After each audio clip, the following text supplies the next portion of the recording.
Hello and welcome to today's webcast presentation where we have OssDsign who will be presenting the Q1 report for 2024.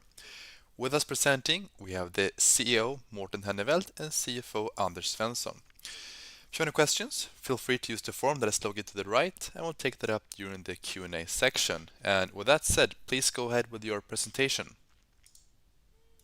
Thank you very much and welcome to this first quarter of 2024 webcast, which is also our first quarter as a pure play orthobiologics company. My name is Morten Henneveld and I'm the CEO of OssDsign, and with me I have our CFO Anders Svensson. Today we want to walk you through our Q1 results and highlights of the quarter. As always, when we do this presentation, the normal disclaimer. Overall, we've had another good quarter with sustainable growth and some very positive developments in the company, both during the quarter and after the quarter ended. We'll go into details on all of these, so the key takeaway here is that we continue the strong momentum we've seen previously, where we keep building broader access in the US market with some significant contract wins with Premier and the VA. The meaningful investments we are making in clinical programs have also started to pay off, with a strong 93% fusion rate published from our first clinical trial, TOP FUSION. And last but not least, we are delivering on our strategic guidance with a significant uplift in gross margin, and we are showing clear signs of operating leverage. Anders will now take you through our financial performance, and then I will come back to talk more about the highlights in greater detail. Thank you, Morten. So before we go into the numbers, I just want to clarify that given that the company no longer operates in the cranial space, so going forward we will only compare to previous periods of orthobiologic sales. But when it comes to gross margin, this can't be separated out. So therefore we will compare gross margins to the previous blended period. Now, if we turn to the results for the first quarter, we reported 27 million SEK in sales, which equals 207% growth versus the same quarter last year. That's quite a pleasing number. And this is the same actually on constant currency basis. There was no big difference in exchange rates. Now, as Morten mentioned, we are seeing sustainable and accelerating growth in the business with another underlying uplift this quarter. So what you see here on the slide is now the last 9 quarters, with the bars being quarterly sales and the circles above showing the reported growth rates against the same quarter the previous year. Now for 22, of course, we have no comparison period. Now, as you can see, sales are increasing at a very meaningful rate quarter on quarter, and we continue to be a high growth company, significantly outperforming the industry peer average.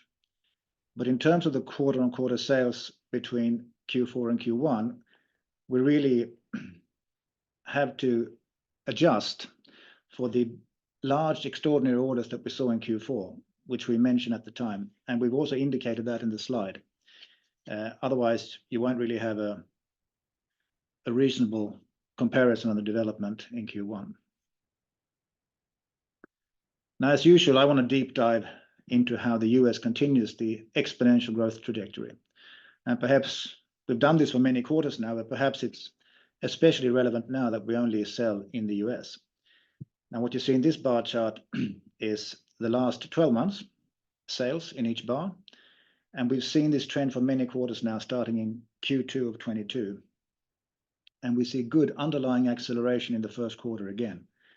An excellent performance. We are really satisfied with that. Turning to the gross margin then. In the first quarter, the gross margin continued to develop favorably compared to last year, and we reached 93.7%, which is an increase of 23.3% against a blended rate in Q1 2023. As we previously guided, we expected to operate with a gross margin at or above 90% as a pure play orthobiologics company.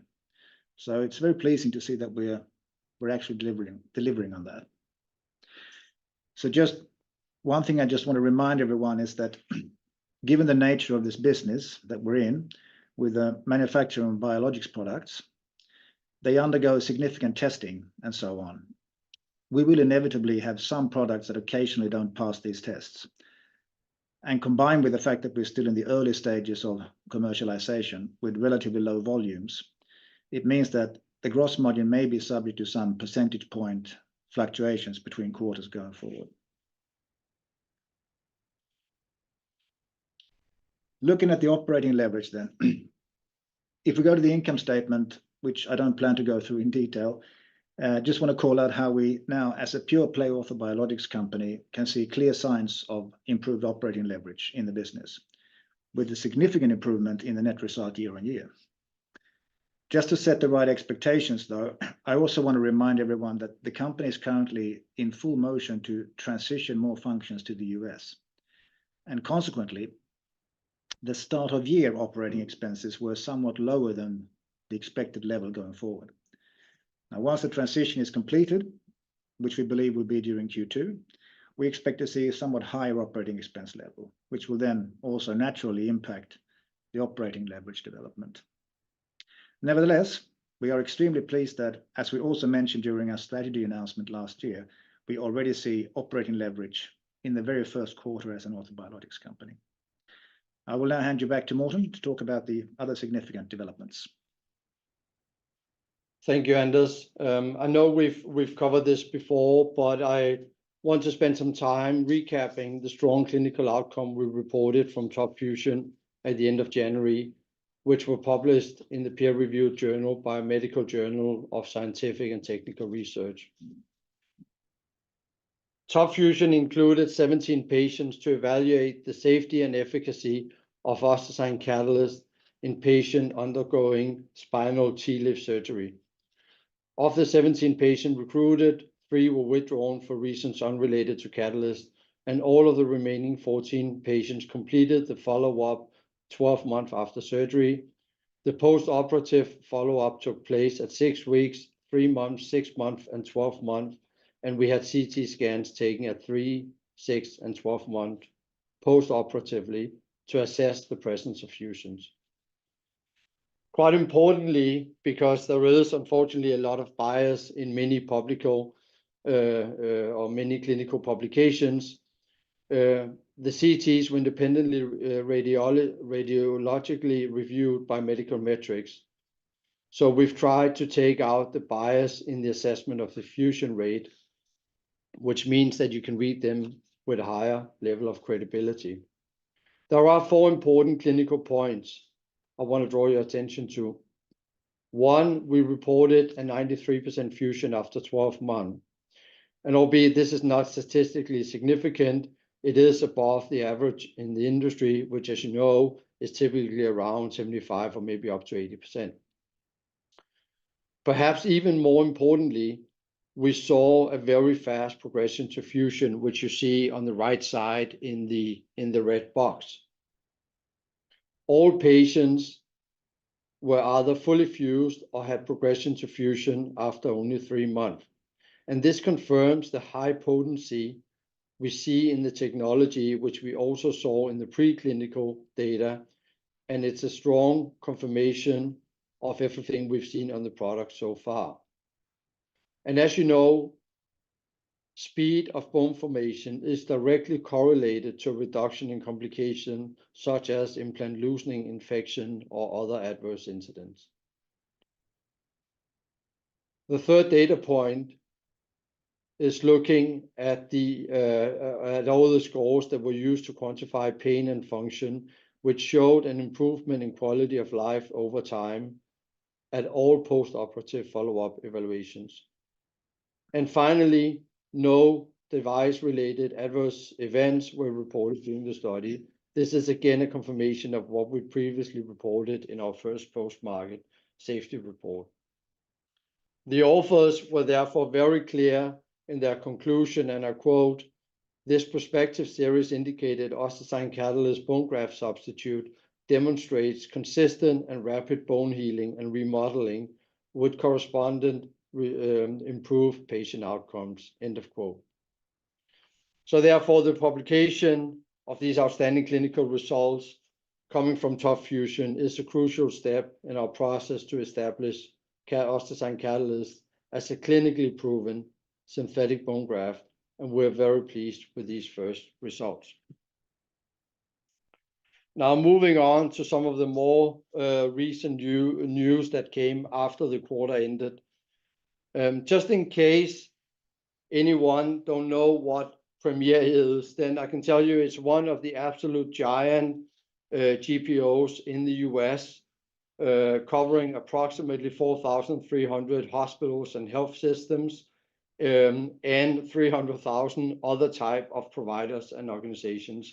And that means essentially they cover a very large part of the entire US market. As you can imagine, we are extremely pleased with winning this contract, which is a very clear recognition of our market offering, and it opens a large valuable network providing many more hospitals and patients access to OssDsign Catalyst. But whilst the contract in itself doesn't provide immediate access to hospitals and therefore will not generate sales overnight, it does represent a very significant building block for future sales, and it removes a very real obstacle when submitting for new VAC approvals. And just to clarify, the contract starts on July the 1st and it runs for 3 years. And the pricing is volume dependent and within our standard market pricing tiers that we have used since we went to market a few years ago. The second exciting news that we shared after the quarter ended was that we have won a new contract with the Veteran Affairs, what's also just called VA, that gives us immediate access to approximately 100 additional VA orthopedic hospitals nationwide. The new contract is a continuation of our collaboration with Red One Medical, which is one of the most respected medical technology private sector representatives to the US government.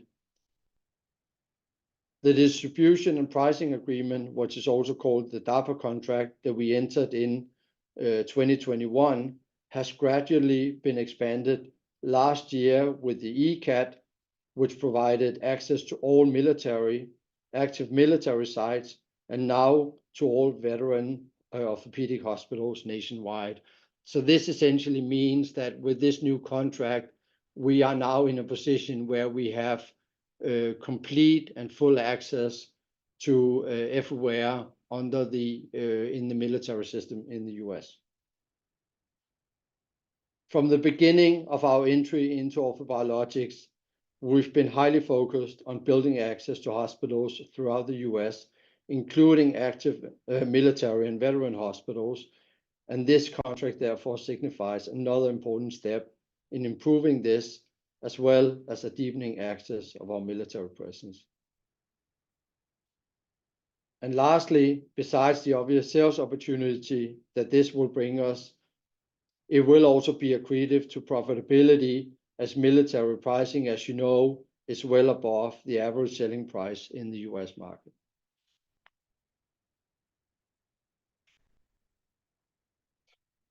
So as a final remark, I know we've mentioned it a few times today, but I want to remind everyone that OssDsign is now a pure play orthobiologics company. We have been that since the start of the year, in a strategy shift, which is expected to generate much higher shareholder value. It means that from now on, and at least for the foreseeable future, we will have a sole focus on the US market, which is the biggest market in the world, characterized by high volume, high pricing, and solid underlying growth. We are seeing high scalability in this business, one that we have proven over the last 2 years, and which is also very evident in our first quarter results today. As Anders mentioned, we may see some fluctuations in the gross margin going forward, but we do expect it to operate at 90% or above.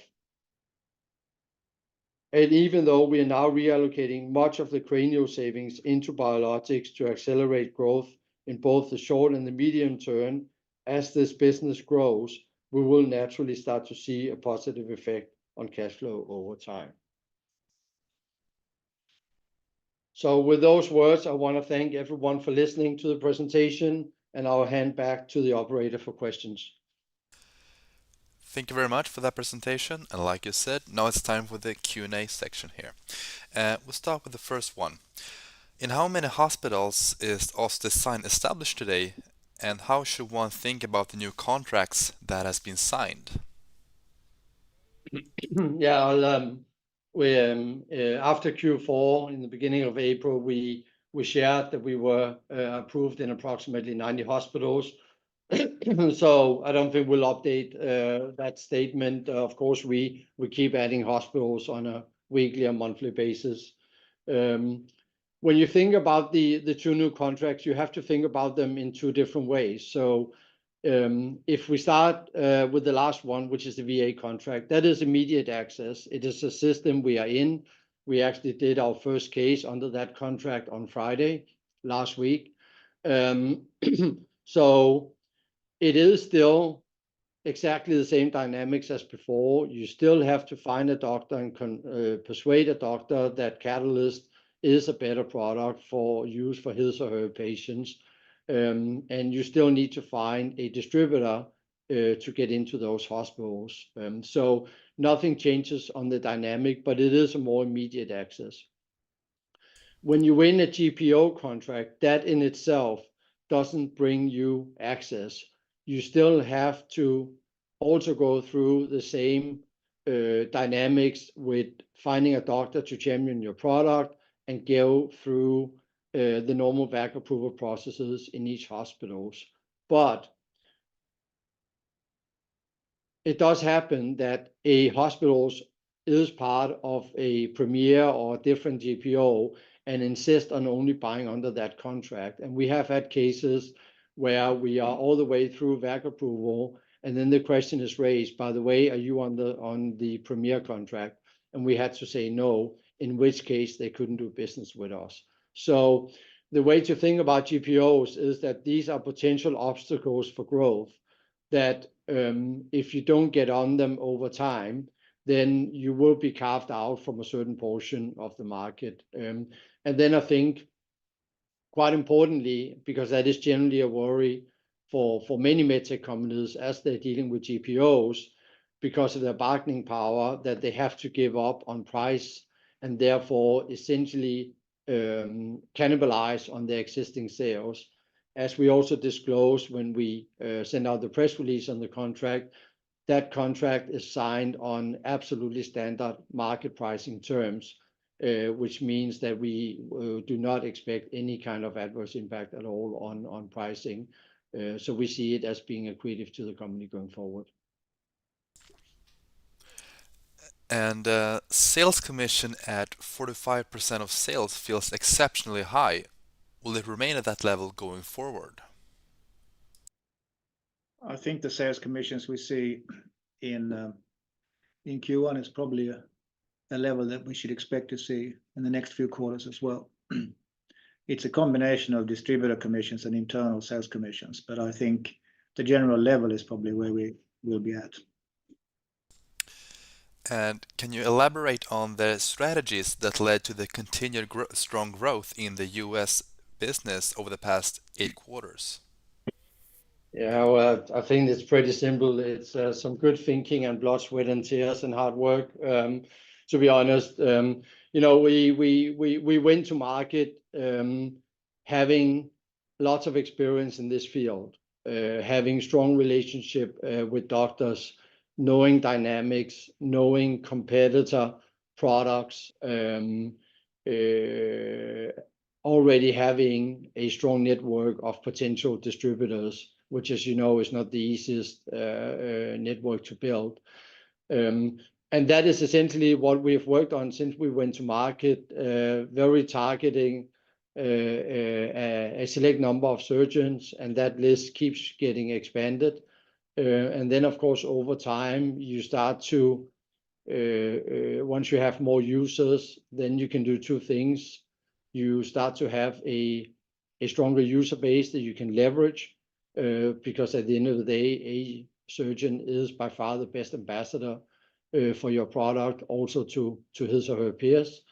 And as you have a broader usage generally in the market, it also means you can start to approach more of the large institutions because you have evidence of broad usage in the market. So I think that's the only thing that has changed. Other than that, we haven't fundamentally changed the strategy. We went to market with a very strong positioning on the product, which is called dual bone formation, a chemical way, or not chemical, but I think the biocomposition of the product drives bone formation in a very similar way to what surgeons are seeing on the most potent product in the market called BMP2, which is a drug, not a bone graft. But essentially we are sticking to our guns and we are executing on the exact same plan that we went to market with, and things are going well. And have you stopped announcing numbers of treated patients? No, but we don't want to dilute the message by keep reporting every 500. So we will be announcing that going forward when we hit, I would say, new bigger milestones. But it's not going to be at the same cadence as we did earlier on. Just remind everyone that, as we've also said before, one of the reasons we did that is because when you are new technologies, it is extremely meaningful to surgeons to know how many patients that have been treated. So that was the main reason why we reported it with essentially 500 patient cadence. But we'll do it when we hit bigger numbers going forward.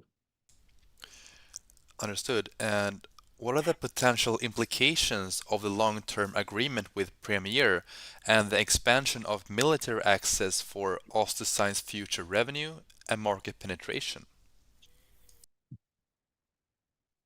Well, it's a big question. We don't have a crystal ball, but of course, you know, all things equal, the broader access you have, the bigger potential to drive higher sales numbers and incremental sales going forward. So we've said from the beginning that building access, which is probably the hardest part as a new technology, that is the most important thing for the company. And I think we've done exceptionally well. We have, even though we think we have really good coverage today, and there was still a very, very significant part of the market, the majority of the market, that we're not even touching today. So we will keep building access. And of course, with these big contracts in place, it certainly increases the likelihood of us meeting our financial ambition. Yep, and you have previously talked about cash flow positive at a revenue level of 150 to 200 million SEK. It sounds like you're taking on a bit more cost now going forward. Will this be revised?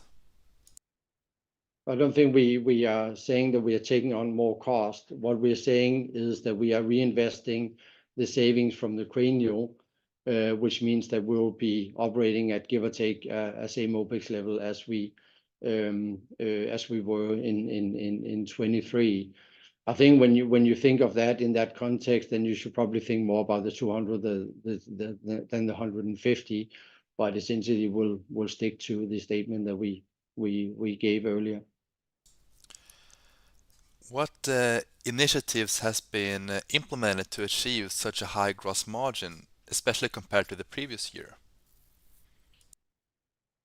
Well, I mean, it's pretty much a natural consequence of the new strategy. Previously, we were a company with 2 franchises, and the gross margin in the cranial business was a lot lower than in orthobiologics, and also the European business had a lot lower margin than the US. So just the fact that we're concentrating now on the US and only on orthobiologics, that drives gross margin up to the level that we see today.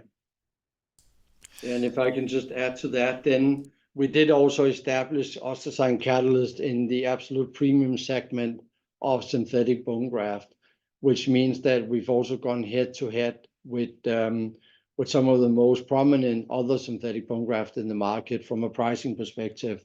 And we can see that we are able to get the price that we estimated. Maybe we even slightly ahead of our initial pricing estimates.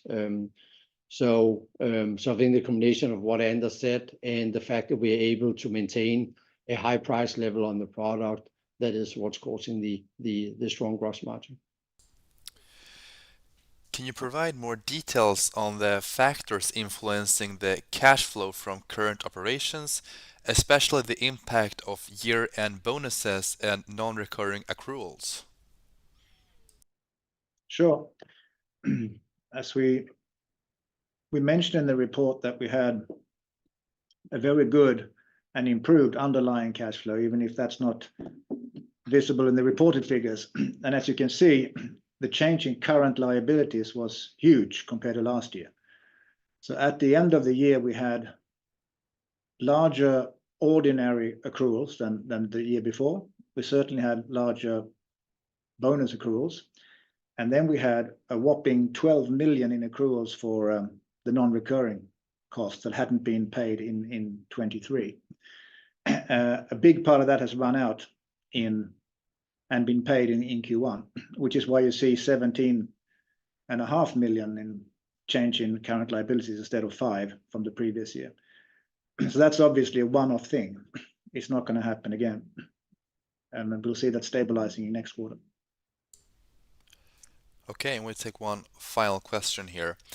How do the recent appointments of key executives, such as a chief technical officer, align with your strategic objectives? That was a very fundamental appointment. Being a biologics focused company, clearly we need someone to head up the not only the production side but also the regulatory and the quality side, that has not only a strong track record specifically within this field, but who also happens to be a PhD in this field, which means a profound technical understanding of the product. And Tom, as you know, came with us from the acquisition of Syracuse, where he was heading up as a CEO. So to me, it's probably the most natural appointment we've done in recent years to put Tom at the helms of these areas, since they are the ones that needs to be significantly scaled, not least on the production side in the coming quarters and years. Okay, thank you very much, Morten and Anders, for presenting today and answering all of our questions. And also thank you everyone who followed along for this Q1 presentation with OssDsign. And until next time, thank you very much. Thank you very much. Thank you.